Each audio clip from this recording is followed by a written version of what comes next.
This banana bread recipe will have everyone thinking that you were in the kitchen all day making it, but it's actually one of the easiest recipes you'll ever try. Now, I know you got some bananas that have been sitting on the counter or about to go bad with the spots on them. You see them dark spots? Those are the bananas that you want to use because they make the best banana bread. I only have 3, but you need about 4 or 5 for this recipe. Now you're going to need a fork and a bowl. You're going to go ahead and peel those bananas because, honey, we are about to mash these bananas the old-fashioned way, honey. We are going to use our hands and a fork, and we're going to mash and mash and mash until they turn into mush, okay? So get ready, honey, because you're going to need some elbow grease. As you can see here, I am mashing these bananas with the fork. Now you know you've done it the right way when it looks like this. Now we're going to put those to the side.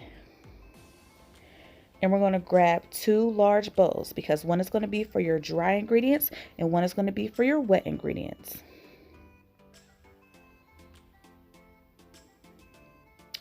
You're going to need a stick of butter that has been softened, not melted, but softened.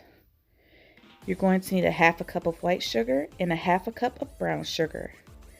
And you want to go ahead and get your hand mixer and you're going to go ahead and blend all of that together until it is nice and smooth for the most part.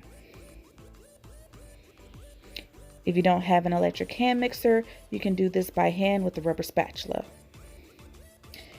Now you're going to need 2 eggs. And you're going to go ahead and blend that in very well. The electric hand mixer just makes it a lot easier, but like I said, you can probably use a rubber spatula and be just fine. And of course, you're going to need some vanilla, 1½ teaspoons of vanilla. And as you can see here, I'm using my rubber spatula and I'm going to go ahead and get that vanilla incorporated into my mixture. You see it's nice and smooth, nice and creamy. That's what you want. Now you're going to go ahead and add those bananas that you worked so hard to smash. And you're going to go ahead and work those into that mixture. And now you're going to want to put that to the side because it's time to do the dry ingredients, all right? You're going to need 2 cups of flour. All-purpose flour is just fine.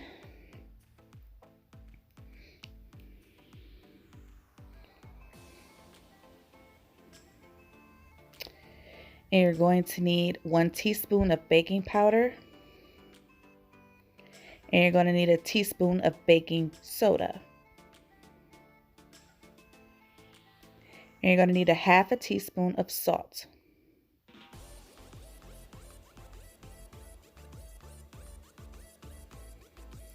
And lastly, you're going to need 1½ teaspoons of cinnamon.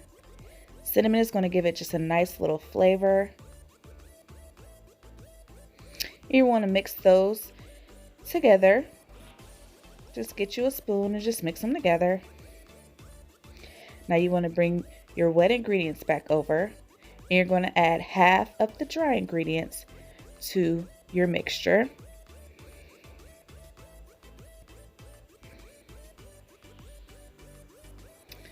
And I like to take the electric mixer and I like to mix it with the electric mixer for the first 1/2 of the dry ingredients. It just makes it easier, like I said, but it's not necessary. Now add the rest of the dry ingredients. And I'm going to mix it with the rubber spatula. And I like to do this because once you add the second 1/2 of the dry mixture, it's going to get thick. And I prefer to mix it with a rubber spatula versus the electric mixer. Now you want to take that leftover butter that's on that butter sheet and you're going to rub it into your banana bread pan. And you're going to add the mixture in. And you want to smooth it out, you know, as much as possible. Doesn't have to be perfect. Just make sure you get it in there and it's kind of smooth and even. And now you're going to pop this into the oven, 350 degrees for about 55 to 60 minutes, or until you can stick a toothpick in there and it comes out dry. I overcooked mine a little bit, but that's okay. It's still nice and moist and is so delicious. You have to try this recipe.